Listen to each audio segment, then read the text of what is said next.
Good evening, and thank you for attending tonight's meeting of the Berkeley County Board of Education, Tuesday, April 28, 2015. I call the meeting to order, declare that a quorum is present, and that the media has been notified. Prior to asking for approval of the agenda, we do need to make a slight change to the agenda. I'm going to ask that we put citizen comments before legacy builders. One of our legacy builders is currently caught in traffic, and we want to make sure that we recognize them. So I do have a motion and a second to put citizen comments at agenda item 6, and then to push legacy builders down to agenda item 7. So moved, Mr. Chair. Thank you, Mr. Wright. Second. Thank you, Mr. Hayes. I have a motion from Mr. Wright, seconded by Mr. Hayes, to amend the agenda as discussed. All those in favor of amending the agenda, please indicate by saying aye. Aye. All opposed, same sign. That motion carries unanimously, 6-0. The agenda has been amended, and now we need to approve, I guess, tonight's amended agenda. Do we have a motion and a second to approve the amended agenda? So moved. Thank you, Ms. Lee. Thank you, Mr. Hayes. All those in favor of approving tonight's amended agenda, please indicate by saying aye. Aye. All opposed, same sign. Both motions carry unanimously. Now, if you would please join us for the opening prayer and Pledge of Allegiance.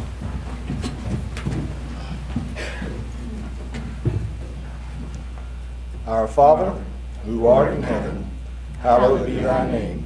Thy kingdom come. Thy will be done, on earth as it is in heaven. Give us this day our daily bread, and forgive us our trespasses, as we forgive those who trespass against us. And lead us not into temptation, but deliver us from evil. For thine is the kingdom, the power, and the glory, forever and ever. Amen. I pledge allegiance to the flag of the United States of America, and to the republic for which it stands, one nation, under God, indivisible, with liberty and justice for all.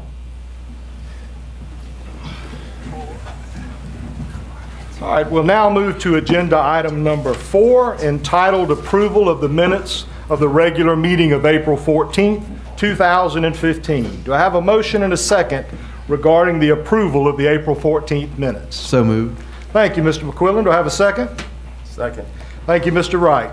A motion has been made by McQuillan, seconded by Wright, to approve the minutes of the regular meeting of April 14th, 2015. All of those in favor of this motion, please indicate by saying aye. Aye. All opposed, same sign. That motion carries unanimously. The minutes of the regular meeting of April 14th have been approved. Colleagues, we will bring the 3 special meetings from this past week to interview our candidate pool, as well as this week's special agendas regarding our finalists at our meeting on our first meeting in May. So that's the reason for the omission of those special agendas.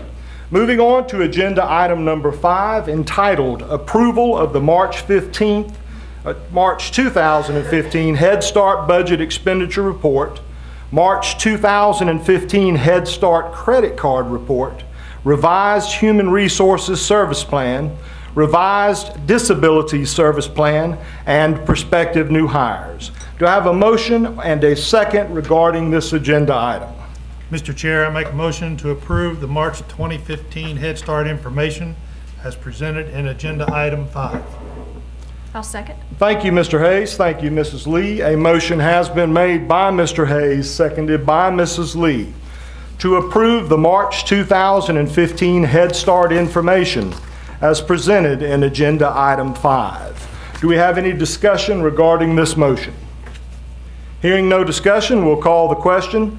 All those in favor of the motion to approve the March 2015 Head Start information, please indicate by saying aye. Aye. All opposed, same sign. The motion carries unanimously, 6-0. The March 2015 Head Start reports are approved. Now we'll move to citizen comments. Typically we do it after legacy builders, but as I announced earlier, we do have one of our legacy builders sitting in traffic, so we will be waiting on them. Up first is Mr. Jason Brooks. As Mr. Brooks approaches the microphone, I will read the citizen comment procedures. In order to conduct the meeting in an orderly and efficient manner, we ask that you honor the following guidelines. Stakeholder comments are welcomed and encouraged. However, the board will not take immediate action on public comments at this meeting. Any person wishing to address the board must register prior to the meeting. Comments must be regarding programs, policies, or procedures. Comments regarding complaints against employees other than district-level executives or references to students other than the child of the speaker will not be heard in public session. Groups addressing the same topic should select one speaker. Comments will be limited to 3 minutes per speaker. The board chair reserves the right to allot additional time or halt public comments that do not adhere to the guidelines. First up is Mr. Jason Brooks of Water Thrush Court. Mr. Brooks would like to speak on contractual matters. Mr. Brooks, the podium is yours. Okay, thank you. I actually wrote something this time, so apologize as I fumble through this. Thanks for the opportunity to speak. I wanted to address lately, I've heard rumor that maybe the Hanahan Citizens Council is somehow working for the city, and I wanted to actually address that before I get going in the speech, that the signs you see here, we actually paid for out of our own pockets. The flyers that we handed out, we paid for. The website that URL goes to, I personally procured the domain for it and set up the website.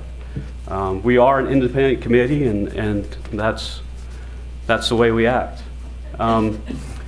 Speaking of the website, you know, the purpose of the website is to present the facts as we see them. And I implore you to go and check out that website. Now, unfortunately, in this discourse, we only get an open communication from one side of the story. So I welcome communication from the other side. In fact, during this whole campaign, there's a stark contrast between both sides. We get open, clear communications from the city, but we don't get the same from the school board. The fruits of that approach can be seen in the responses we get from the polls that we put on the site. So I'd like to share with you a couple of those questions and the responses. So first question from one of the polls: do you feel the BCSD has negotiated with the City of Hanahan in good faith? 20% say yes, 66% say no, and 12.5% are on the other. The other was not very favorable. Some of the open comments from that question: when you make representations to secure a vote and then do the opposite, you are wholly lacking in integrity and good faith. Another comment from a citizen: the City of Hanahan has been very honest in their negotiations, while the school board has not. The other question I'd like to present to you: should the school board accept deed restrictions on the new elementary school property? 66% say yes. That's the only way we can ensure the school board will fulfill its promise to zone all Hanahan citizens to Hanahan schools. I'll provide both the board and the city as well the raw comments from the two polls we have so far. We have a poll up right now. We'll put a new poll up every week. You know, please go out there and take the poll. We welcome all comments. So what we hear from the community is generally a feeling of distrust of the board. My question is, how do you plan to rebuild that trust without communicating? I'll sum it up real quick. Thank you, Mr. Brooks. So, you know, I'm more comfortable with foreign policy and national security issues and local politics. I'm playing catch up on this. So if we can press the reset button with Russia, if we can sit down and negotiate with Iran, surely as neighbors, and we are neighbors, that we can talk about things that we disagree on and come to some sort of agreement that's, you know, good for both sides. So that's the charge to the two bodies of government. Just come to agreement. We ask for nothing more than open, honest communications. Thank you, Mr. Brooks. We appreciate your comments. Up next is Ms. Patricia Eckstein of Hawks Circle, Hanahan, South Carolina. Ms. Eckstein wants to discuss FOIA requests, Freedom of Information Act requests. Thank you. Ms. Eckstein, the podium's yours. Good evening. Thank you. Good evening. We sent in several requests on April 8th, and we're looking forward to seeing when we would get a response. We asked for the sales contract for the Philip Simmons High School, the sales contract for the Philip Simmons K-8 school, the copy of the land contribution contract with Mead West Vaco, the memorandum of understanding with Fox Bank Ventures for the Fox Bank School, and a copy of the memorandum of understanding referenced by Mr. Gaither in the Daniel Island Site Selection Subgroup Committee. Those I thought would be readily available, and Dion Jackson did contact me by phone a week ago Friday, wondering if I already had them. I only had the deeds, I don't have the sales contracts. Today would be the 15th day. I give it to tomorrow, hopefully to get a response, and that it won't be 15 days and this is what it's going to cost you. Here we have them. They should either be in file in your board secretary's office and vaults, or they should be a PDF on a computer file. Some of the other information is a little more, takes a little more effort, we understand that, but basically we want to find out about the Philip Simmons School and the K-8 configuration of the cost, what's coming from the referendum, and if you are in fact using other funds from borrowing against the 8% bond and indebtedness capacity of the district. That was not covered in the referendum. The one for number of students residing in Hanahan and not zoned and all those different attendance areas, I know takes a little bit of time. And the last one, the number of mobile classrooms and their assigned use should be rather easy. We're really sort of hoping that, again, the reset button, that there will be more cooperation, more back and forth. We tried, we asked, we pleaded to meet with you as you did with the Daniel Island, Clements Ferry, and Cane Hoy folks, and maybe if we had done that, we wouldn't be at this point of another stalemate. The question I asked for those who were on the board at the time of the referendum, Mrs. Lee, Mrs. Schwab, Dr. Murray, Mr. Wright, is what did you think the understanding was of all Hanahan students attending schools in Hanahan? We got to break this distrust between everybody, and that's what our independent group is trying to do. Anybody who wants to join our group may join our group. Okay. So it's wide open. The last thing I wanted to ask about was, I did talk to the planners from Goose Creek today, and they said the district was inquiring about land off of North Red and Liberty Hall Road. So we're really hoping that's not an attempt to go to another site, as Doug Cooper had mentioned going to Min Riv, and we'll hope you'll be more forthcoming on that. And with that said, too, we just hope that you'll turn these reports around very quickly. In speaking to people who have been interviewed by SLED, we understand that some requests during the board campaign were turned over in 24 to 48 hours and no charge was given. So we're just asking, as we proceeded along the same guidelines of the Daniel Island, Clements Ferry, Cane Hoy Committee, and collecting data and information to help inform us so we can have a future discussion with all of the board, that you will be as accommodating and forthcoming with us. Thank you. Pat, just a second. When will those? Tomorrow. Yeah, will she receive those tomorrow, or will they be sent? Sent tomorrow. They'll be sent to you tomorrow, Pat. Thank you very much. Thank you. Up next is Mr. Terry Hardesty of Monk's Corner. Mr. Hardesty wants to discuss board decisions. Mr. Hardesty, the podium is yours.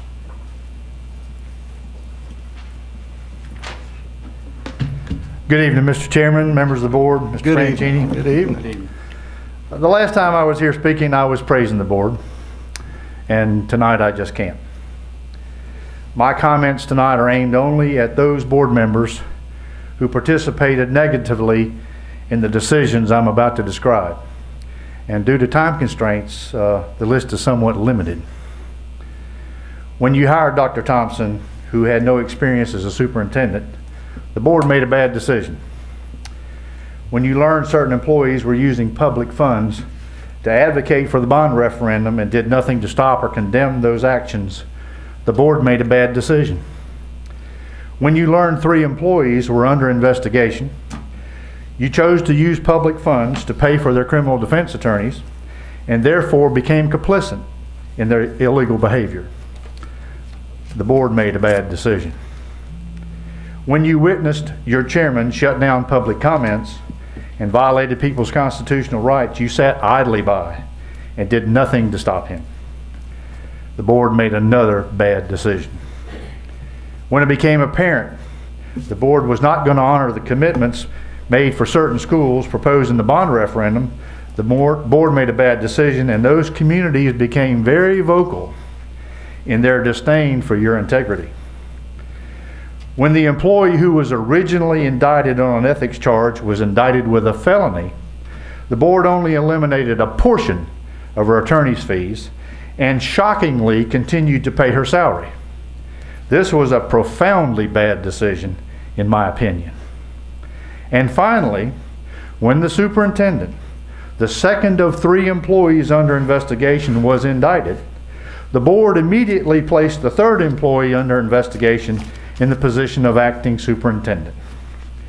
This would almost be unbelievable, except for the history of this board's bad decisions. Thank you, Mr. Hardesty. Up next is Miss Christina Brooks. Miss Brooks is from Water Thrush Court in Hanahan, South Carolina. Miss Brooks would like to discuss moving forward with the Tanner Plantation Foster Creek School. Welcome, Miss Brooks, and the podium is yours. Welcome. A little short. Hi, thank you for hearing my comments. They're pretty simple and short. This is my daughter, Sydney. She's a kindergartner at Hanahan Elementary School. Good evening, Sydney. Sydney? Sydney, good evening.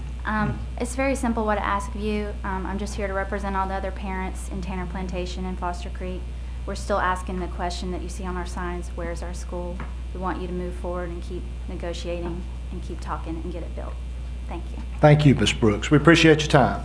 Up next is Mr. Alfred Calafiore from 1405 Cooper's Halt Drive in Hanahan. Mr. Calafiore would like to discuss the school in Foster Creek, Tanner area. Is it Mr. Calafiore or Calafiore? I want to pronounce your name correct. Calafiore. Calafiore. All right. I can hear the Italian now. All right. Welcome. Thank you. Yes, sir. Thank you for allowing me to speak. To all of you members of this board, I sent a letter to ask you, or better to implore you, and now I add to beg you, to keep moving forward and resolve the issues and move ahead with the building of the promised school for the children of Hanahan.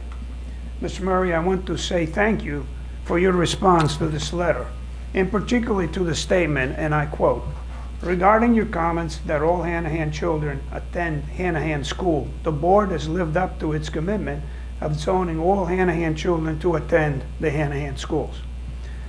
This is the first time that I have heard an acknowledgement that such a promise has even been made. But most importantly, the steps are being taken to fulfill this promise. I am confident that the process of the zoning will be completed soon. To my knowledge, this board has had the first reading to that effect. Mr. Murray, regarding the other responses to my letter, let me just say that I respectfully disagree to having misrepresented you. But this said, in the spirit of moving forward, I leave my comments at that.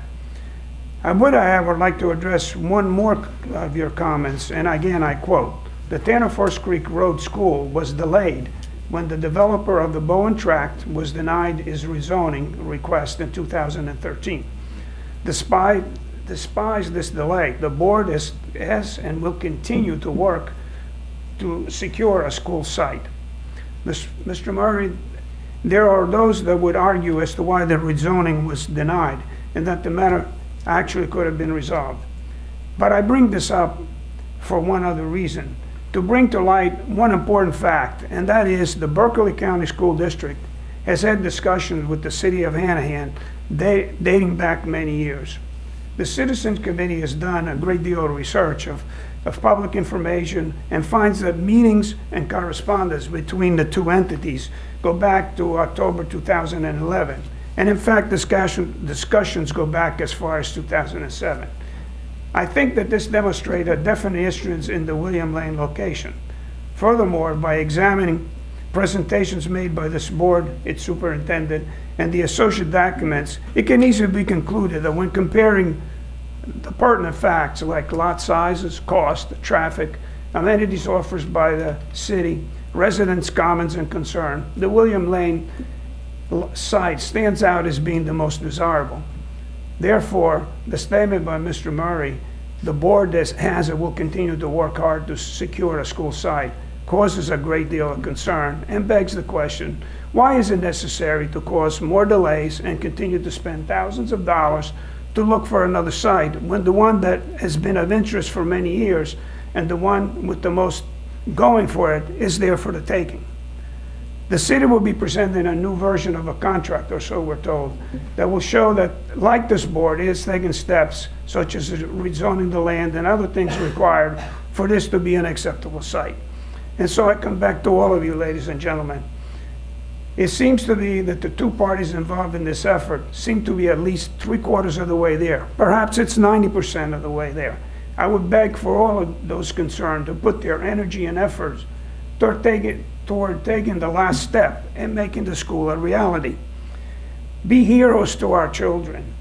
The promise has been acknowledged and steps have been taken to fulfill it. The land is there.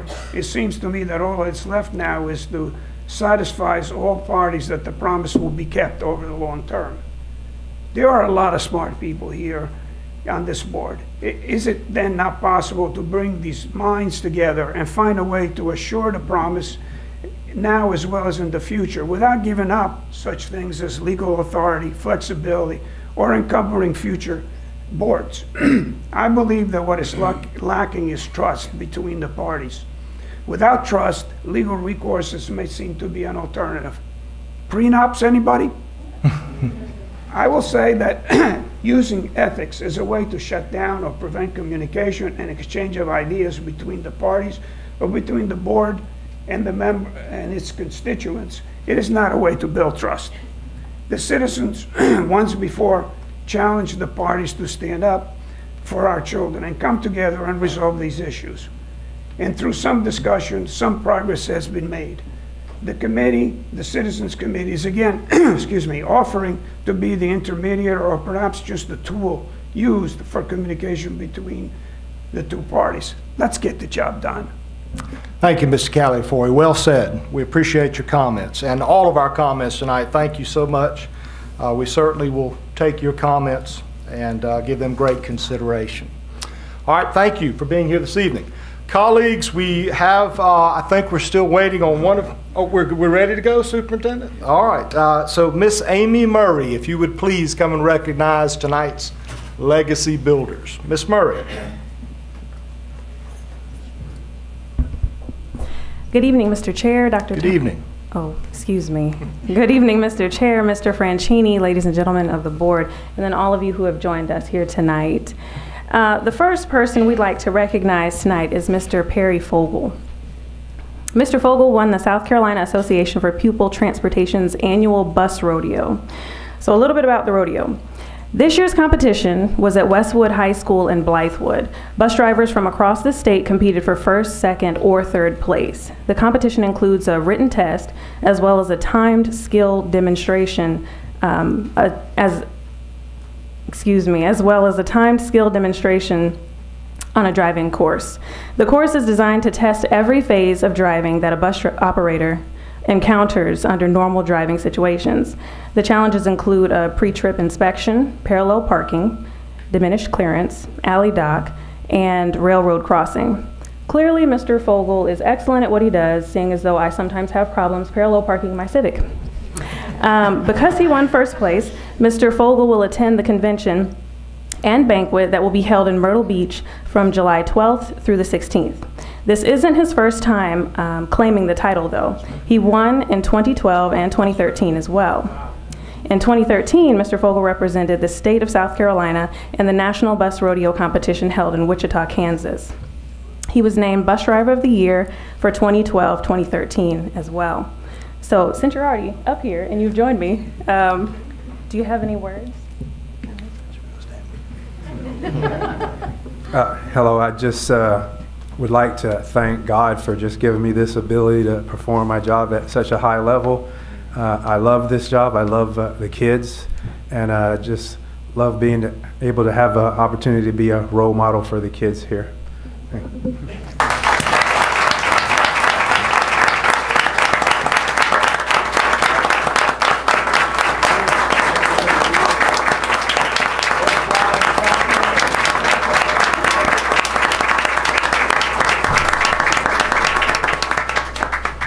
And can I also get Mr. Wes Fleming, Director of Transportation? We just want one more photo. I'm sorry.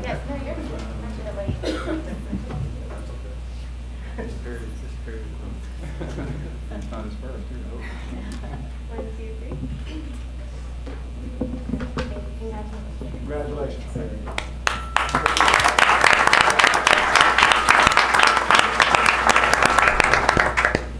For our next recognition, I'd like to invite Ms. Lauren Reeder, Berkeley County School District's 2014 Teacher of the Year, to the lectern. Good evening, Chairman Murray, Mr. Franchini, and members of the board. As much as I would love to give my speech, it was a joy to teach today and lead forum. But I'm going to ask Miss Stephanie Wallace if she'll come introduce so that you don't have to listen to this. Minnie Mouse stole our Good teacher. evening. I know. So it is my honor this evening to help introduce our new District Teacher of the Year, Miss Amanda Cromer. Amanda grew up in California but became a South Carolinian for good when she came to attend Clemson University.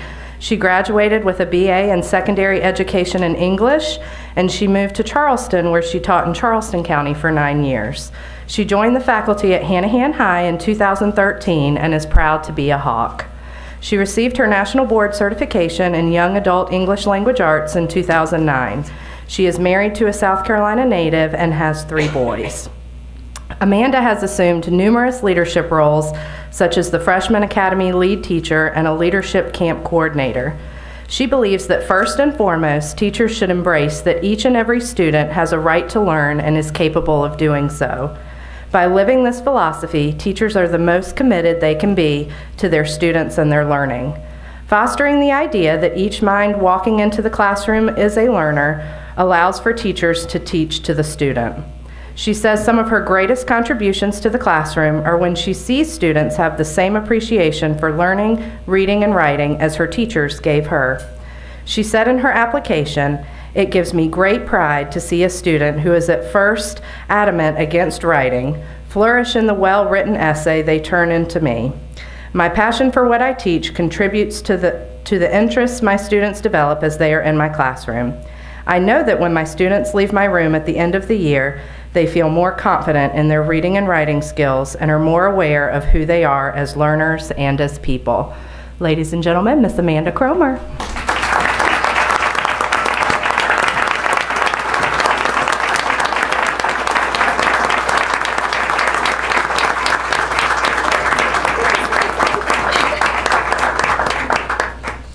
Good evening, Chairman Murray, Mr. Franchini, members of the board, and everyone here. Thank you for giving me the opportunity to speak and for honoring me tonight. I want to say thank you for this opportunity. I am blessed beyond belief, and if you were there, you know I was quite surprised when they called my name. I know that I am surrounded with this group that's been honored this year with amazing teachers. I'm proud to be one of them. I look forward to doing justice with this job, working with Lauren and Stephanie. And my ultimate goal is to be a liaison and good communication between the community and the teachers, with the board, with our administrators, to ensure that what we're doing is best for the students. I think everyone here has that in their forefront, and that's their priority. I think together we can work to make that possible, achieve that, and give the students the best education they can possibly achieve. Thank you so much.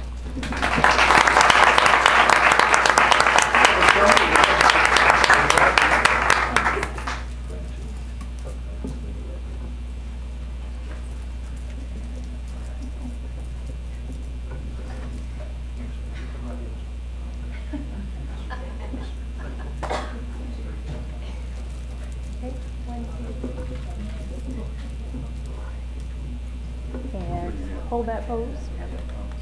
Yes. I'd also like to invite our partners from Heritage Trust, Federal Credit Union, Ms. Niecy Lowell, Mr. Clarence Harwell, and Ms. Angela Gordon to present gifts to Ms. Cromer, and then also Ms. Pam Davis from Jostens. Just real quickly, I probably don't need a microphone because I have a really loud mouth, but we really appreciate teachers. We're so excited and happy for you. I believe we recognized the teacher from last year also, and we know how much money you spend out of your own pocket. So we have a gift card for $250. Not that you have to spend on your classroom yourself, but we really, really appreciate teachers. We enjoy working with the school district, and we look forward to many more years of participating in this event.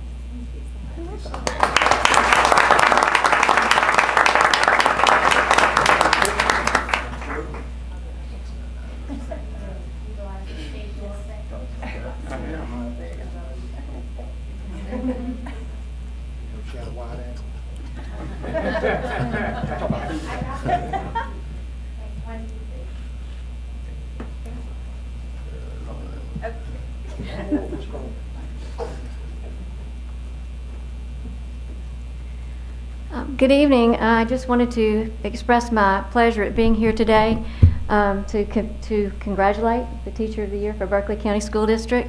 Jostens and Carroll School Service is very proud to be associated with the Berkeley County School District and with Ms. Cromer and her work with Renaissance. And I have something for you today. It's a Teacher of the Year ring. Oh, thank you so much.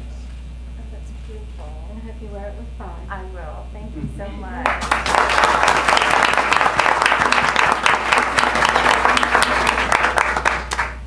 One more. Okay. One, two.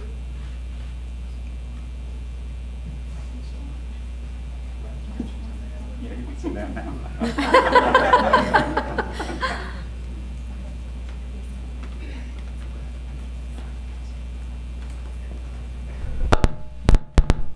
And that concludes our recognitions for tonight, but please do take a moment to review our Legacy Builders publication. If you didn't get one, there's some on the table over here by the door. In this edition, you'll see Berkeley Middle students who participated and placed at the state technology competition, a Timberland High student who was appointed to the U.S. Air Force Academy, the News 2 Student of the Month from Sedgefield Middle, the winner of the drug-free poster contest, and so many other people in the district who are achieving awesome things. So Legacy Builders over there on the table. Take a moment to read it. Thank you. Thank you, Ms. Murray. Let's make sure that we recognize once again, if we could, what a wonderful thing that the Berkeley County School District has the best bus driver in the state of South Carolina, Mr. Fogel. Well done, sir. Well done. And of course, from Hanahan High School, 9th grade English teacher, Miss Amanda Cromer. Congratulations. Well done. Berkeley County School District 2015 Teacher of the Year. And may I go ahead and apologize if my son, who's a freshman next year, ends up in one of your sections. All right. This is a great time. If any of our visitors would like to exit at this time, this is a good place in the agenda to do so. Of course, we welcome you to hear about textbook adoptions and budget ideas and vacuum cleaners, but this is an excellent opportunity for you to exit if you would like to do so at this time. Congratulations again, Mr. Fogel. I'll ride your bus anytime, sir.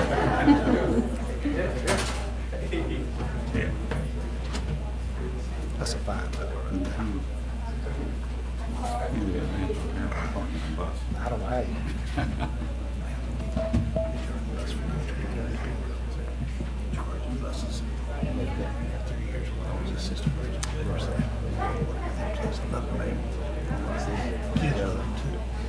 All right, let's get back to the agenda. Moving on to our next item for tonight's meeting, agenda item 8, entitled Deputy Superintendent. Dr. Kevin O'Gorman tonight has 2 items for action. The first one being agenda item 8A, the second reading of textbook adoptions for 2015-2016, as well as 8B, the first reading of textbook adoptions. Dr. O'Gorman, the podium is yours, sir. Thank you, Mr. Chairman, members of the board, Mr. Franchini, ladies and gentlemen. I'm sorry, all those folks that left are going to miss the exciting textbook adoption we're about to witness. So tonight we've actually got two. I'll start with the second reading of the adoption for districts grades 2nd through 5 for cursive writing, grade 6 social studies, grade 7 social studies, agricultural education, as well as economics textbook adoption. They've been here in the boardroom since our last meeting, and I submit back to you for second reading tonight. Thank you, Dr. O'Gorman. We've heard the administration's recommendation regarding agenda item 8A. Do I have a motion and a second regarding this recommendation? You do, Mr. Chair. I move that we approve the second reading of textbook adoptions as submitted by administration in agenda item 8A. Thank you, Ms. Swaby. Do I have a second? Ms. Lee, thank you. Ms. Swaby has made a motion to approve the second reading of textbook adoptions as submitted by the administration in agenda item 8A. That motion was seconded by Mrs. Lee. Do we have any discussion regarding this motion? Ms. Lee. When will we receive these books? I know we're waiting on funding, but if the funding goes through and we get that this coming year, will we have the new prior to school the books start of the this school year? Okay. Mm-hmm. Thank you. All right, so that concludes your comments. Any other questions or discussion? All right, hearing none, we'll call the question. All those in favor of the motion to approve the second reading of textbook adoptions as submitted by the administration in agenda item 8A, please indicate by saying aye. Aye. All opposed, same sign. That motion carries unanimously 6-0. Dr. O'Gorman, the second reading of agenda item 8A has been approved. 8B. Thank you, sir. This is revisiting the textbook adoption for grades 9 through 10 ELA textbook adoption. We revisited because of the adoption of new standards. So we submit to you for first reading Houghton Mifflin Harcourt Collections grade 9 through 12, and also Houghton Mifflin Harcourt Elements of Literature grades 9 through 12. All right, thank you, Dr. O'Gorman. The school board has heard the recommendation of the administration regarding agenda item 8B. Do I have a motion and a second regarding this agenda item? Mr. Chair, I move that we approve first reading of textbook adoptions as submitted by administration in agenda item 8B. Second. Thank you, Mr. McQuillan. Ms. Swaby has made a motion, which was seconded by Mr. McQuillan, to approve the first reading of textbook adoptions as submitted by the administration in agenda item 8B. Do we have any discussion regarding this motion? Hearing no discussion, we'll call the question. All those in favor of approving the first reading of textbook adoptions as submitted in agenda item 8B, please indicate by saying aye. Aye. All opposed, same sign. Dr. O'Gorman, your motion carries unanimously 6-0. Thank you very much. All right, thank you. You've got one item for information entitled The Impact of State Changes for Teachers in 2015-2016. Yes, sir. This is a part 1 of part 3 mini-series.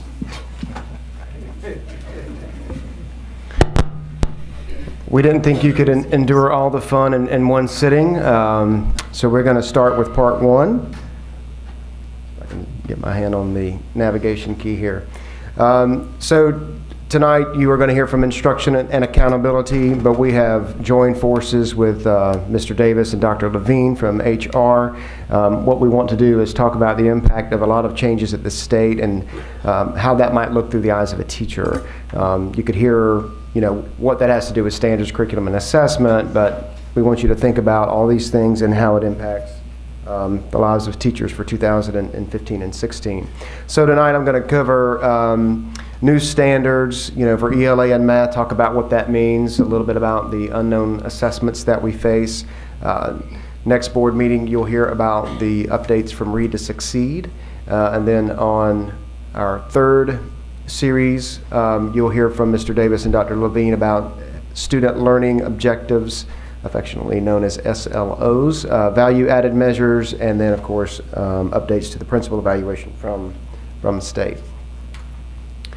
So this is, we're going to walk through really what it means to adopt new standards. So when you get new standards, that means we have to develop new assessments and, of course, new curriculum. So what does that really mean to a teacher? Now, the good news is that this is our curriculum vision that you've seen before. This was pushed out in 2012. You see there on the fourth bullet, that underlined part to include interventions is really the only change that we've made, and that would have come about regardless of the new standards. But we still will have a searchable curriculum. We want it to inform sequence and pacing, have resources, research-based strategies, and of course benchmark assessments, formative and summatives, open-ended tasks, and things of that nature. So that has not changed. So that's the good news. We are sticking with our vision for that common curriculum. This is our common assessment vision. You've seen this before as well.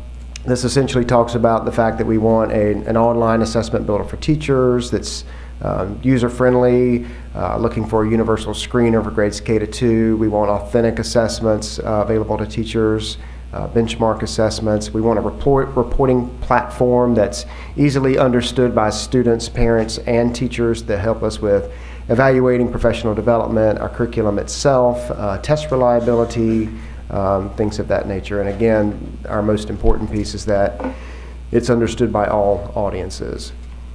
And then, of course, PLCs, our professional learning communities. You've seen this before as well. This is a breakdown or conceptual framework of what happens in a professional learning communities of our teachers. So we think that by keeping our foundational practices of common assessment, common curriculum, and professional learning communities in place, that it will make the impossible possible, so that this transition in all these new areas will be a little bit easier than it may have been in the past.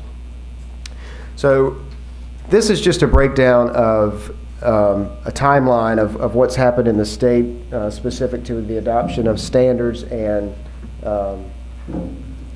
sorry, y'all, I'm left-handed. I'm trying to navigate my way around here.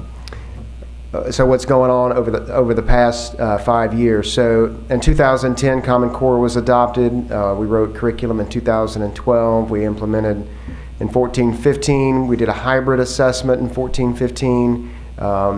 We had revisions made to the curriculum. We had an outside evaluator come in and evaluate the work that we had done. As a state, in 2014, we withdrew from Smarter Balanced and adopted Aspire for 3 years. 2015, new standards were adopted for South Carolina. In 2016, right now, as of today, new standards are being assessed, so that you notice that's 1 year between our old standards going away, new standards being adopted. It's a very quick turnaround time. And then in 2015, spring of 2015, Aspire is contested, and our 3-year contract has been lost. So we don't know what our assessment is going to be moving forward. So it's a very, from 2014 until right now, there's a lot of change. So overhauled our standards completely. So between now and August, we have to take those standards and get them ready for our teachers. We still don't have support documents from the state about what that entails, and I'm going to talk about what that is in just a little bit. So we are under the gun in terms of time. So what do we know? The new standards are published. They're out there. We can access them. We know that those new standards will be implemented in 2015-16, and they will be assessed. That was a bone of contention for a while, whether or not we would stick with old assessments or not, but we now know that those new standards will be assessed next spring. So just think about that right now. This week, our kids are being tested on Common Core standards on Aspire and ACT. Next year they'll be assessed on new standards, and we don't know what that test will be yet. And in addition to that, the new teacher evaluation system will be in place along with the principal evaluation system, and that's in blue because Dr. Levine and Mr. Davis will be talking about that on the third part of this venture. What we don't know what those support documents look like just yet. We don't know what our new assessment will be, as I've said. And we don't know how to align our new curriculum to the assessment because we don't know what the assessment is. The assessment items that are in our current curriculum were actually written for Smarter Balanced because at the time that was the adopted test of the state.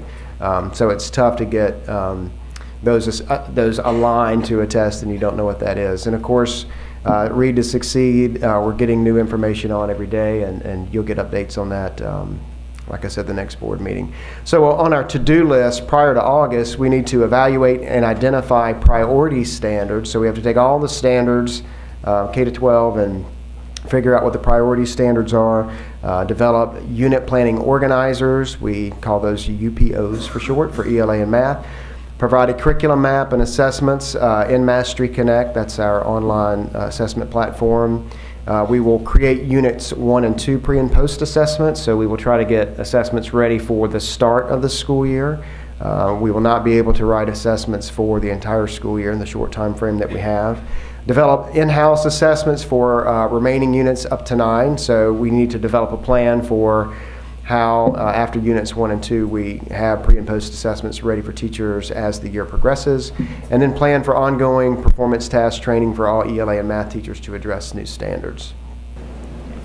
And this is a quick video that really explains the relationship between state standards and what the district does with standards and how that drills down to the classroom teacher. Teachers to be able to look at and determine which standards that they really need to look at in their professional learning communities. They really look through a lens of 3 different levels. The first level being that the state standards are identified at the state level, and these are the standards that we deem that are most important for all of our students going through our public education system to know and to be able to do in order to be ready for life, whatever that life is.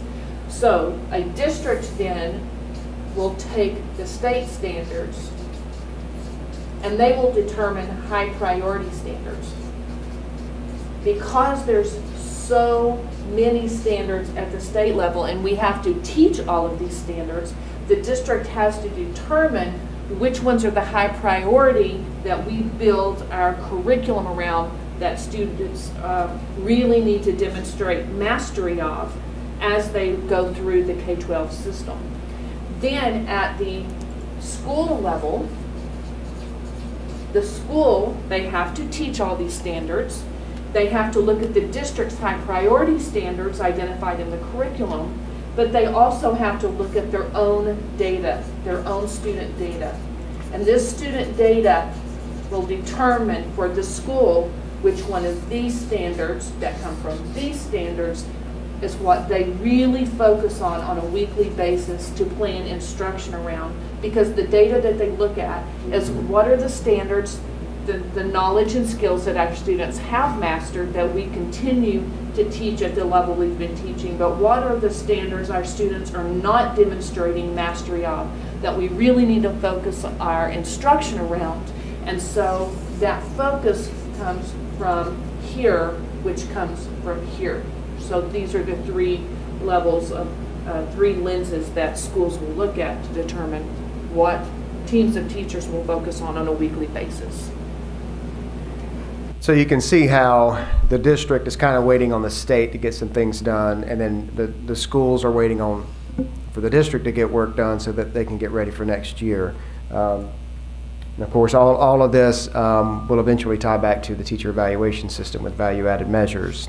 So there's just a lot going on really fast. And so getting all this done to have our teachers the support they need to start the next year is really timely at this point. All right, so here I'm going to zoom in just sort of scratch the surface of what our curriculum looks like and what it entails and why it is going to be such a bear for us. This is specific just to 3rd grade ELA standards. There are 37 standards with 116 indicators and sub-indicators. All right, so that's just 1 grade level and 1 subject. And of course, we're talking K to 12, ELA, and math. There are 5 instructional units, 4 writing instructional units. There are 9 unit planning organizers, 9 performance tasks, 9 pre-test, and 9 post-test. So again, that's just 3rd grade ELA. So overhauling that, if we Transitioning to new. Oh, I'm sorry. So we're going to walk through another quick video that breaks down what all this means in Standards is a very complex process and requires a careful examination of each of these standards through multiple lenses. This standard is new and may require the purchase of additional instructional resources, such as plastic coins, so students can learn how to identify penny, nickel, dime, and quarters. This may also require professional development, so teachers can gain a deeper understanding of the standard. Here you'll see how a standard has been modified. The current standard uses language, real world, and story problems. The language of the new standard is word problems. Teachers will have to make sure that they utilize the new language word problems to prepare their students for state assessments. This is another example of when a standard has been modified. The current standard, partitioning circles, rectangles, into 2, 3, or 4 equal shares, is different than the new standard. The new standard has added in squares. It also has deleted the portion of dividing shapes into 3 equal shares, and rather has the requirement that shapes be divided into 2 or 4 equal parts. So it's going to be very important for a teacher to be sure that they include the instruction on partitioning squares, and that they not spend time teaching partitioning into 3 parts, but rather focus on what the new standard calls for, partitioning shapes into 2 or 4 equal parts. This standard will be new to 3rd grade in 2015-2016. Currently, this same standard is taught in 4th grade.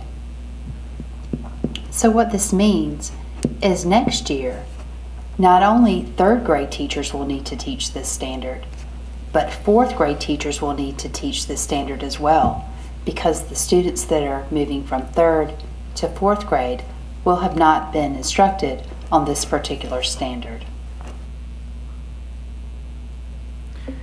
So again, these are just some teeny tiny little examples, and obviously these are in the lower grade levels. Just think about when you get into algebra and fun subjects like that.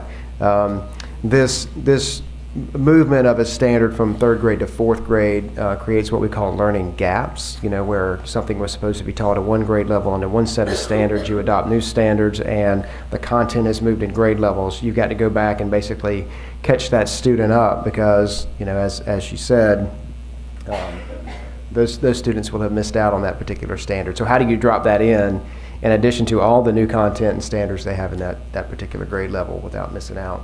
So this is an overview of a unit planning organizer. And the red circles there basically just reference things that will have to go in and change. So even if the standard hasn't changed much, so let's say the standard is almost exactly the same, we still have to go in and actually change the number that identifies that particular standard. And throughout all of our documents, you will see, these numbers. So right here on the far left, that RL33 is that identifier that I'm talking about, and that's a priority standard. It's in bold. There's supporting standards under it, that RL32, RL310. Every one of those in every instructional unit, every standard, you think about our policy manual and just having to go through our policy manual and just changing the number, that in and of itself is a daunting task. So you not only have to change that number, you also have to evaluate what that standard is asking of the student. Is it in the same grade level? What are the prerequisite skills and knowledge they have to master that standard? Do we need to move that, on and on and on and on? And then in the meantime, train teachers on exactly how that impacts them. And do they need new textbooks, new resources, things of that nature. This is another thing that we do in addition to the identifying the priority standards and supporting standards. We call this unwrapping the standard. So here's the standard, how it's written. We break out the skills and the content specific to that standard, and this is sort of a clarification of what that standard means. So really doing a lot of the grunt work before or for the teacher so that they don't have to come in and do that themselves, and that across the county we all have a clear understanding of what that standard means. We also go in and we talk about what we call academic vocabulary of those particular standard. We provide required resources that teachers can use, and then we offer supplemental resources that they might want to access to help teach those particular standards. This is just showing that on almost every page within the curriculum there's these are the standard numbers and identifiers, so on every page, like I said, we'd have to go back and address those. And there's just some more snapshots of what's in the curriculum itself. All right, so Just real quick, I want to talk about spring testing. That started. Here's our schedule. ACT Inspire, 28th, 29th, and 30th. The ACT, the work keys, so on and so forth. You see the schedule there, but we are well on our way into testing season, and we got off to a big start today. And at this time, I just, if my, the directors of Division of Instruction would please stand up. I don't know that they've had a chance to be in front of you in quite a while. So these are the 8 wonderful directors that I have in my division. Everything from special ed to testing to federal programs to adult ed, curriculum instruction, guidance, professional development, and CTE back there. Wonderful staff, wonderful team that I have, and they do a lot. They are all the folks that are working behind the scenes to help get us ready for next year. So really appreciate the work they do. Thank you all very much. Well done. So at this time, if you have any questions about part 1 of this presentation, I'll be glad to try and answer any questions you might have. Thank you, Dr. O'Gorman. Do we have any questions or comments regarding the presentation for Dr. O'Gorman? I'm looking at you, Ms. Schwabe. Ms. Schwabe, I was up all night last night wondering what you were going to ask me today.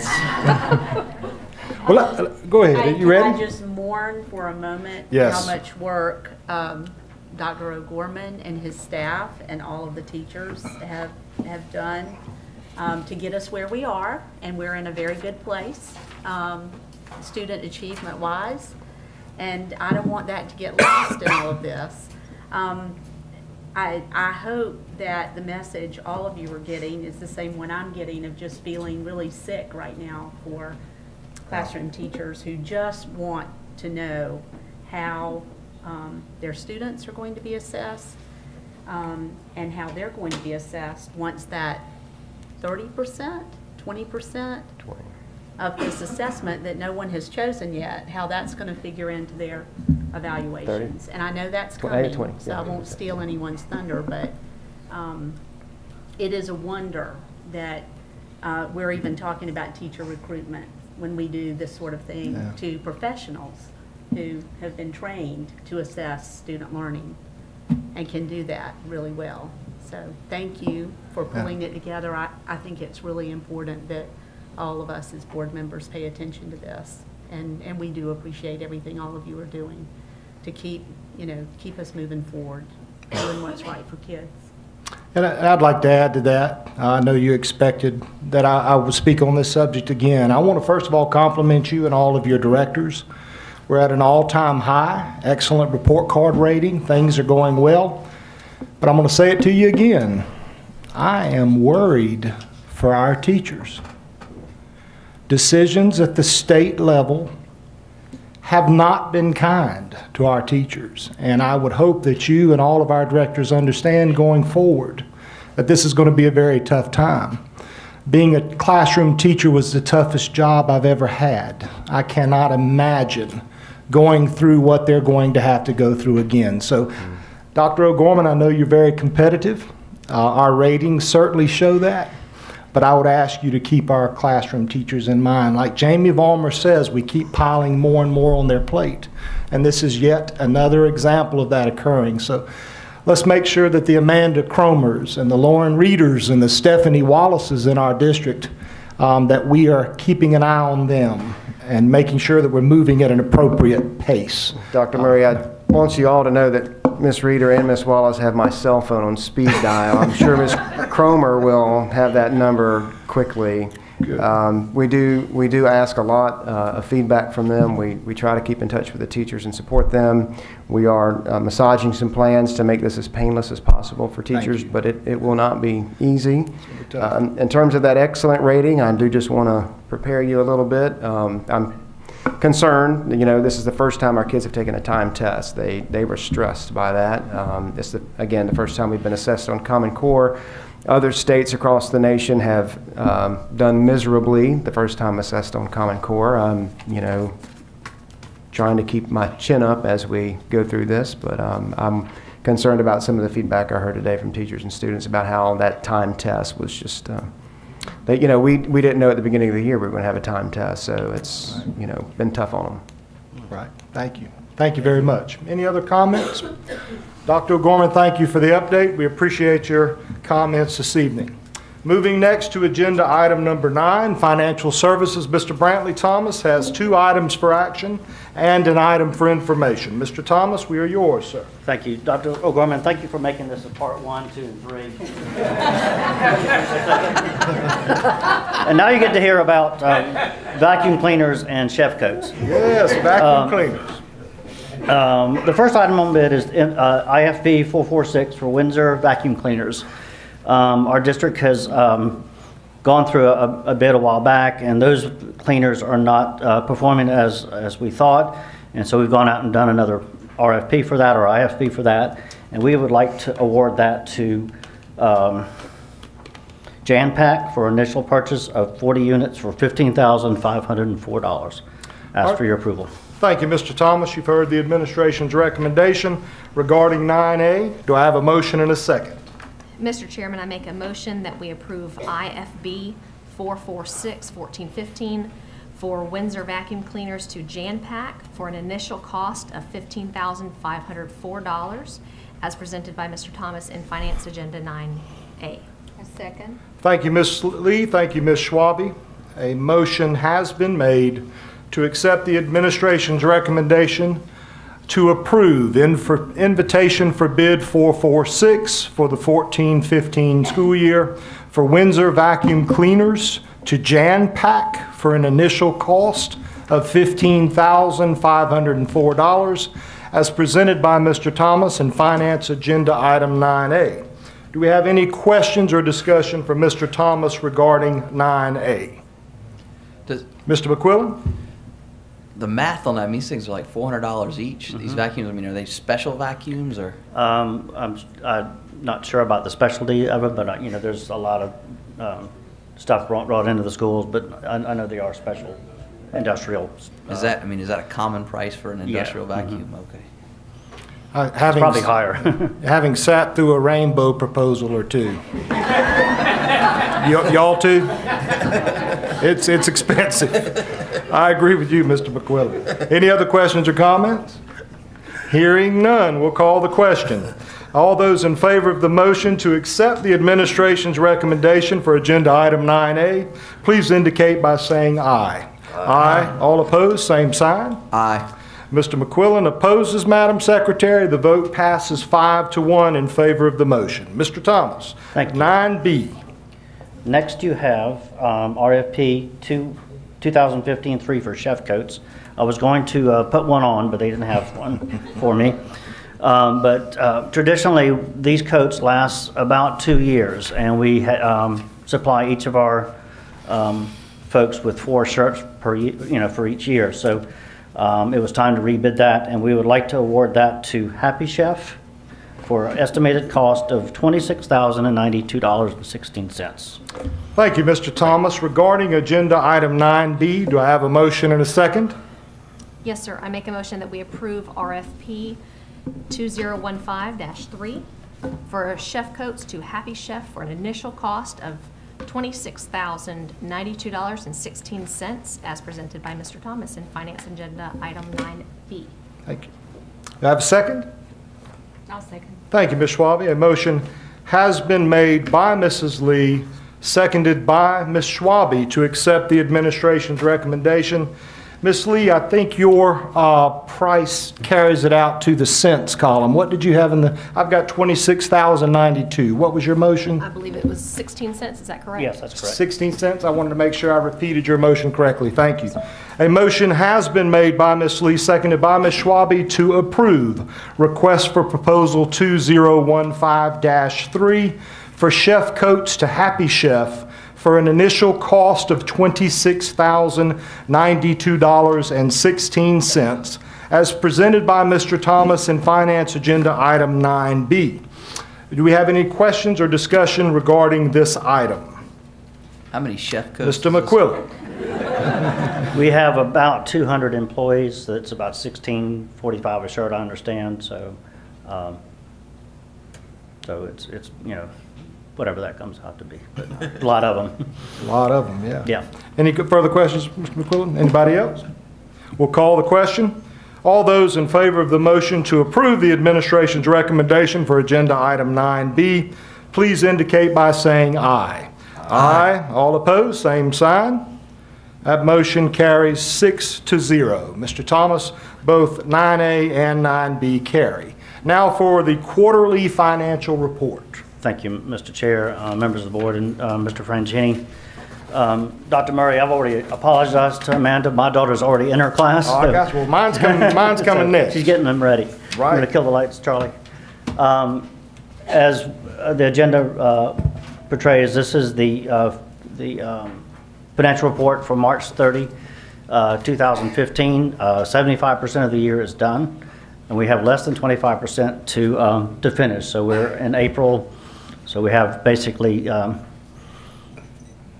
2 months left. We're almost May, so Friday will be May. So basically, you should have about 25% ideal remaining percentage. These are your revenues for the general fund. Basically, about $62 million yet to receive. Substantially, that would be mostly state revenues. In April, the 1st of April, we got a pretty large influx of fee and lieu taxes and that sort of stuff. So if I were to accrue that to this month, we would be way above the schedule. But we're in a good place here. On the expenditure side, 33% left to expend. If you remember the discussions in the past, you want to have a little deviation of 8 to 10% for those summer checks for the teachers that get checks in the after their contract ends in June. So that differential is to offset those expenditures that we will accrue back to this fiscal year. So great place to be on the general fund. On special revenue, this includes Title I, Special Education IDEA, and all the other state source restricted grants that we receive from the state. 54% received. A lot of this is you spend and get back later, so we're now just getting some of the federal grants revenue, so we're highly active in doing those claims right now. So this will catch up in the upcoming months. Expenditures, budget to expend, we're definitely in a good place there. Some of this will be, you budget, a lot of these are heavily in salaries, so we'll definitely have enough to cover the summer salaries, but some of this we'll use carry over for next year when we get to the end of the fiscal year. EIA is that fund that was set up in 1984, right on target with the revenues there, a little above schedule. And then on the expenditure side, 39% to expend, so again in a good place there as well. And these funds are also eligible to carry over or to flex to the general fund. Capital projects, this will be a continuing report that will cross fiscal years, but as you know, we've sold bonds related to the referendum and other projects for capital improvements. But this will be, you'll see this number over a couple years period as we are starting the projects or doing the projects as we go through. The budget to expend, we're still haven't done all that, but we have encumbrances of over $148 million, and those we've started doing that process with this referendum and having those funds encumbered, so we're making sure that we stay within the par amount of the proceeds. Food service, this is in large part federal sources, so this is a spend and receive as well, but we are in a good place to percent-wise and also same periods for the last couple of years as far as statistics.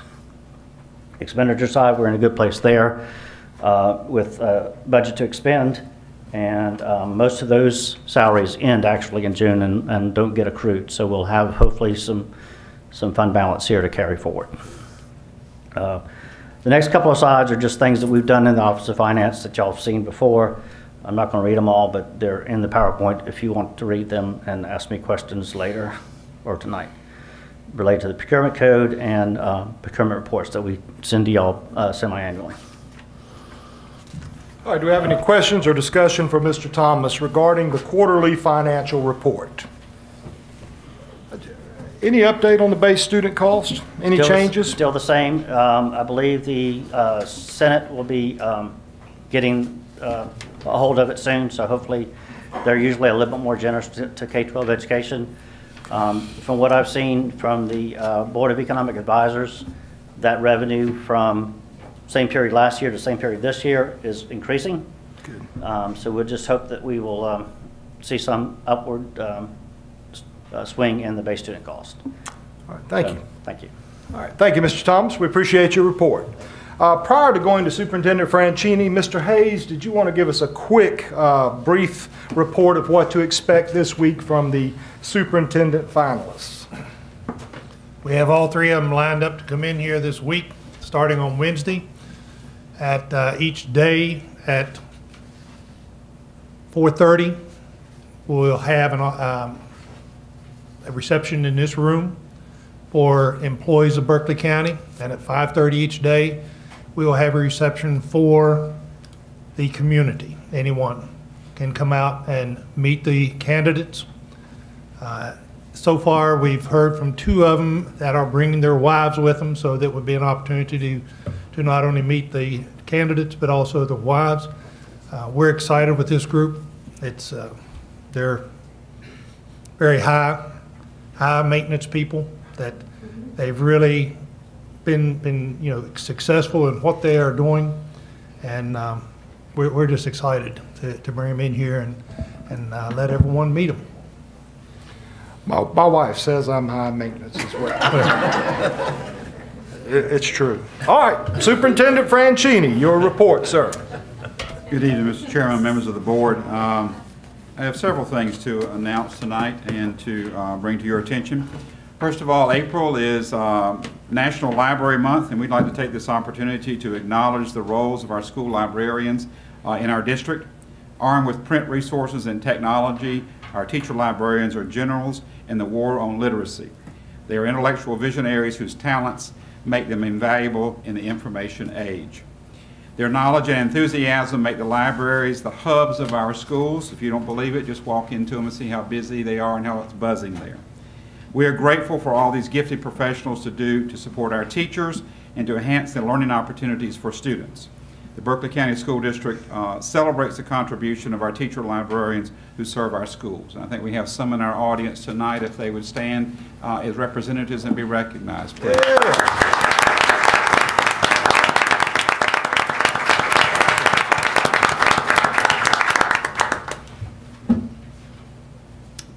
Also, we're very pleased to announce I received some exciting news from Ms. Kelly Wolf this week. It says that each year districts are required to submit data to the State Department of Education regarding the number of long-term suspensions and expulsions for students with disabilities.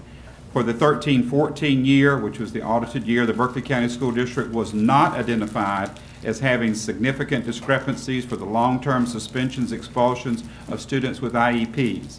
The Office of Special Education Services found the Berkeley County School District to be in compliance with Indicator 4A and 4B. And we certainly appreciate the hard work of our school administrators as well as our special ed staff in following policies, procedures, and practices to ensure that they did not exceed the risk ratio in long-term suspensions and expulsions of our students with IEPs. So once again, we want to thank our school administrators and special ed staff for making that happen. This Friday, while y'all are here interviewing one of the candidates for our next superintendent, one of the largest graduations held in the state of South Carolina will be held for Trident Technical College.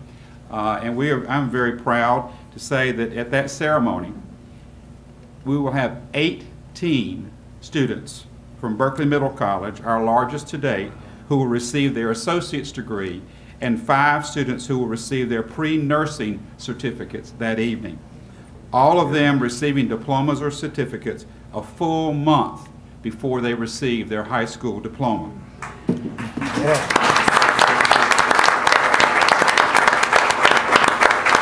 For those of you that are parents, just imagine having 2 years of a 4-year degree, or their associate's degree, maybe their terminal degree, paid for already before they leave high school.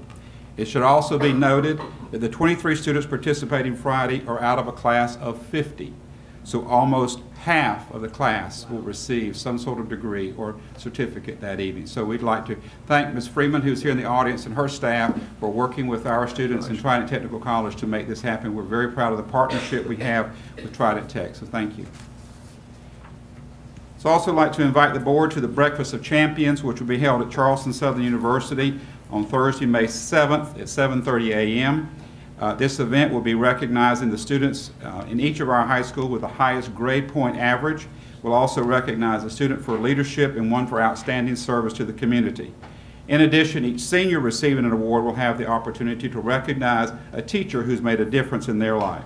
This event is sponsored by the Berkeley Chamber of Commerce, Charleston Southern University, SCANA, and Trident Health System. So we encourage you to attend May 7th at 7:30 if you can. We already recognized the best bus driver in the state. Well, next week we'll have the opportunity to recognize all of our bus drivers as it's Bus Driver Appreciation Week in South Carolina. In the Berkeley County School District, we have 193 bus routes, 174 drivers, 52 assistants, and they drive 18,150 miles every day. We often hear when things don't go well on a school bus route or when kids get late to school, they don't get picked up in the afternoon. But what you don't hear is that according to the National Highway Traffic Safety Administration, that riding a school bus is 13 times safer than riding a passenger vehicle and 10 times safer than walking to school. So we want to take this opportunity next week to thank our bus personnel who work very hard to get our students to and from school safely. Next week is also Teacher Appreciation Week across the nation. And we are very proud of the teachers that we have in the Berkeley County School District, and we want to take the opportunity to thank our teachers for all they do on behalf of children each and every day in our schools. We have hard-working, dedicated teachers in our classrooms who care about children, who love their subject matter, and give their time and talent both in and out of the classroom each and every day.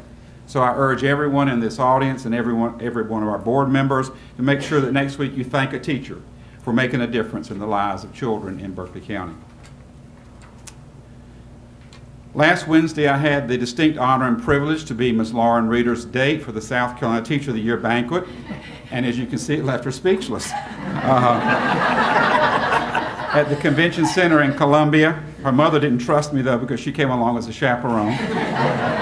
It was the 50th annual celebration of Teachers of the Year in South Carolina, and it was an awesome, awesome evening. Former Secretary and former Governor Richard Riley was the keynote speaker. I'd like to take a moment. It's been a while since I'd been to that banquet to describe how the ceremony was organized. The Teachers of the Year met off-site. They put them on school buses, imagine that. Gave them a police escort down Main Street in Columbia. When they arrived, the guests had lined up outside of the convention center. The red carpet was out. They got all the buses off the buses. Everybody was cheering and clapping.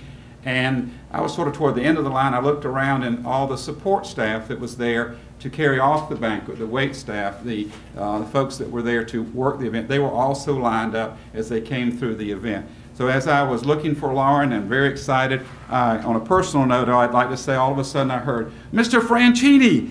And it was one of my former students from Estill High School who is now the Teacher of the Year in Hampton School District 2. So we had a great evening as our Teachers of the Year were recognized. I'd also like to invite you to attend the Duke Tip and Junior Scholars Recognition Ceremony that we held May 11th at 5:30 p.m. at Cane Bay High School Auditorium. And these two ceremonies will recognize some of our brightest middle school students for their accomplishments. And finally, I have some good news for the board and for the taxpayers of Berkeley County. And we've been informed that Berkeley County, that we should be receiving a check for $88,506.37. Since they approved the reduction of the traffic impact fee for Nexton. We originally paid $215,202.16. With that refund, the impact fee will be $126,695. And one final thing, administration would like to have a board workshop on May the 19th at 6:30 here in the boardroom as we look at, we'll have more information by that time, hopefully from the state as far as our revenue and what we can expect as far as expenditures before we go forward with the budget process. That's it. That's it. All right. Thank you, Mr. Franchini. We appreciate all the wonderful news you shared with us. Now it's time for agenda item 11, entitled Executive Session Prior to requesting a motion and a second, let me list the reasons for tonight's executive session. We have student attendance appeals, we have expulsion appeals, personnel considerations, contractual matters, and a legal briefing referring the superintendent's contract. With that said, do I have a motion and a second to move into executive session? So moved, Mr. Chair. Thank you, Mr. Wright. Second. Thank you, Ms. Schwabe. All those in favor of moving into executive session, please indicate by saying aye. Aye. We stand in executive session. Well done.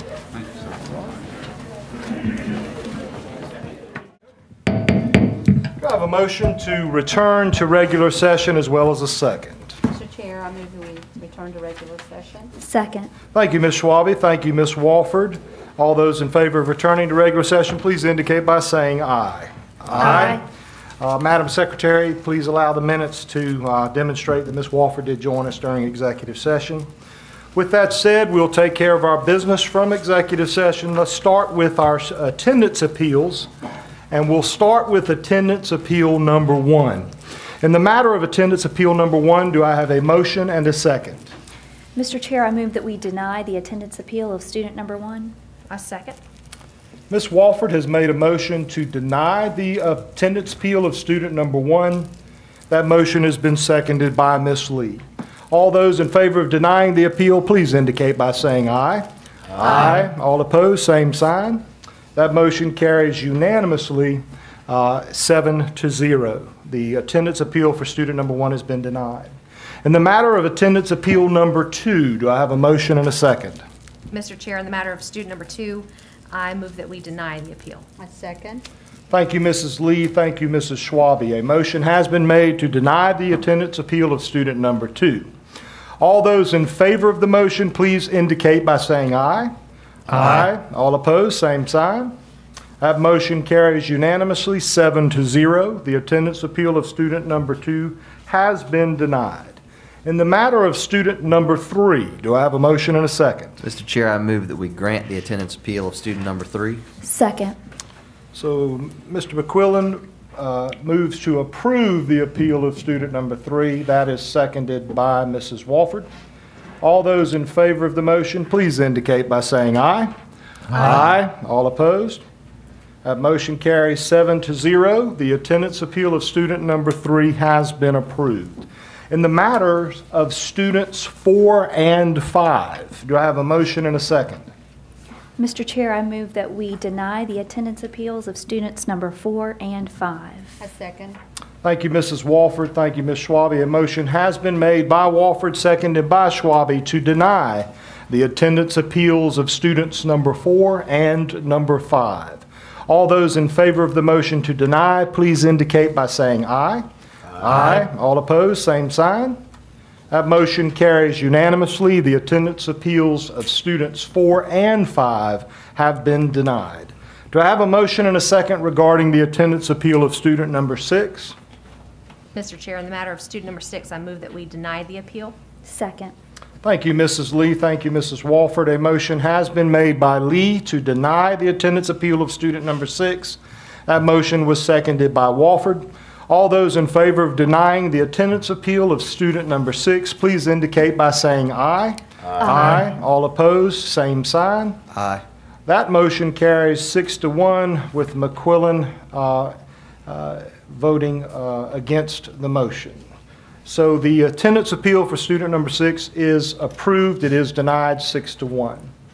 In the matters of students 7 and 8, do I have a motion and a second? Mr. Chair, I move that we deny the attendance appeals of students number 7 and number 8. Second. Thank you, Mrs. Walford. Thank you, Mr. Hayes. A motion has been made by Walford, seconded by Hayes, to deny the attendance appeals of students 7 and 8. All those in favor of denying these appeals, please indicate by saying aye. Aye. All opposed, same sign. That motion carries 7-0. The attendance appeals of students 7 and 8 have been denied. In the matter of student number 9, do I have a motion and a second? Mr. Chair, in the matter of student number 9, I move that we deny the appeal. I second. Thank you, Mrs. Lee. Thank you, Mrs. Schwabe. A motion was made by Lee, seconded by Schwabe to deny the attendance appeal of student number 9. All those in favor of denying appeal number 9, please indicate by saying aye. Aye. All opposed, same sign. That motion carries unanimously 7-0. The attendance appeal of student number 9 is denied. Student number 10, do I have a motion and a second? Mr. Chairman, I move that we grant the appeal of student number 10. Second. Thank you. A motion has been made to approve the attendance appeal of student number 10 by Mr. McQuillan, seconded by Mrs. Walford. All those in favor of the motion, please indicate by saying aye. Aye. All opposed, same sign. Aye. That motion carries 6-1. Is that Mrs. Lee? Yes. Okay, Mrs. Lee votes in opposition. That motion does carry. Student number 10, student 10's attendance appeal is approved on a 6-1 vote. In the matter of student number 11, do I have a motion and a second? Mr. Chair, I move that we deny the appeal of student number 11. I second. Thank you, Mrs. Walford. Thank you, Ms. Schwabe. A motion has been made to deny the attendance appeal of student number 11. That motion was made by Walford, seconded by Schwabe. All those in favor of the motion, please indicate by saying aye. Aye. All opposed, same sign. Aye. That vote carries 6-1 with McQuillan voting against the majority, but that student attendance appeal number 11 does pass. It has been denied 6-1. We've only got 2 expulsion appeals tonight, colleagues. We'll start with expulsion number 1. Do I have a motion and a second regarding expulsion appeal number 1? Mr. Chairman, I move that student number 1 be returned to school with strict probation. I second. Thank you, Mr. McQuillan. Thank you, Mr. Schwabe. For the record, a motion has been made to return expulsion appeal number 1 to his regular school under strict probation. That motion was made by McQuillan, seconded by Schwabe. All those in favor of the motion, please indicate by saying aye. Aye. All opposed, same sign. That motion carries unanimously, 7-0. Expulsion number 1 will be returned to their school and be placed on school probation for the remainder of the year. Expulsion number 2, do I have a motion and a second? Mr. Chair, I move that we deny the expulsion appeal of student number 2. Second. Who got that second down there? Mr. McQuillan. Mr. McQuillan, Ms. Lee has yielded to you, sir. A motion was made by Mrs. Walford, seconded by McQuillan, to deny the expulsion appeal of expulsion student number 2. All those in favor of the motion, please indicate by saying aye. Aye. All opposed, same sign. That motion carries unanimously, 7-0. The expulsion appeal of student number 2 has been denied. That leaves us, if I understand correctly, with 1 action is required from executive session. Do I have a motion and a second regarding the compensation of interim superintendent Franchini? Mr. Chairman, I move that we authorize you to send a letter to Archie Franchini confirming the terms of his assignment as interim superintendent, including that effective April 15, 2015, he will receive a monthly salary supplement of $5,000 as well as a monthly automobile allowance of $850 while he serves as the district's interim superintendent. Thank you. Do I have a second? Second. Thank you, Mrs. Walford. I serve at the pleasure of the board. Does anyone need to hear the motion a second time? Or are we prepared to vote? Hearing no question, we'll call the motion. All those in favor of the motion as made by Schwabe, seconded by Walford, please indicate by saying aye. Aye. All opposed? Same sign. Aye. That motion is going to carry 6-1 with McQuillan in opposition. All right. That concludes our evening.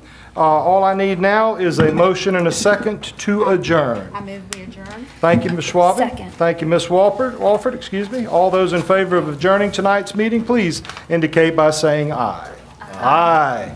We are adjourned. Thank you, colleagues. I'll be seeing you the next 3 nights. Sorry.